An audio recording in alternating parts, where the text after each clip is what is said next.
সবাই দেখছে যে রাজা উলঙ্গ, তবুও সবাই হাততালি দিচ্ছে, সবাই চেঁচিয়ে বলছে সাবাস সাবাস। কারো মনে সংস্কার, কারো ভয়, কেউ বা নিজের বুদ্ধি অন্য মানুষের কাছে বন্ধক দিয়েছে, কেউ বা পরান্নভোজী, কেউ কৃপাপ্রার্থী, উমেদার, প্রবঞ্চক। কেউ ভাবছে রাজবস্ত্র সত্যি অতীব সূক্ষ্ম, চোখে পড়ছে না যদিও, তবু আছে, অন্তত থাকাটা কিছু অসম্ভব নয়।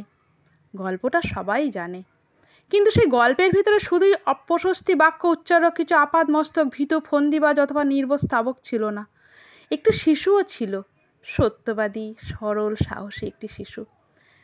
নেমেছে গল্পের রাজা বাস্তবের প্রকাশ্য রাস্তায়, আবার হাততালি উঠেছে মুহুর্মুহু, জমে উঠেছে স্তাবক বৃন্দের ভিড়। কিন্তু সেই শিশুটিকে আমি ভিড়ের ভিতরে আজ কোথাও দেখছি না। শিশুটি কোথায় গেল? কেউ কি তাকে কোথাও গোপন পাহাড়ের গুহায় লুকিয়ে রেখেছে, নাকি পাথর ঘাস মাটি নিয়ে খেলতে খেলতে ঘুমিয়ে পড়েছে কোনো দূর নির্জন নদীর ধারে, কিংবা কোনো প্রান্তরের গাছের ছায়ায়? যাও, তাকে যেমন করেই হোক খুঁজে আনো। সে এসে একবার এই উলঙ্গ রাজার সামনে নির্ভয়ে দাঁড়াক। সে এসে একবার হাততালির ঊর্ধ্বে গলা তুলে জিজ্ঞাসা করুক, রাজা তোর কাপড় কোথায়?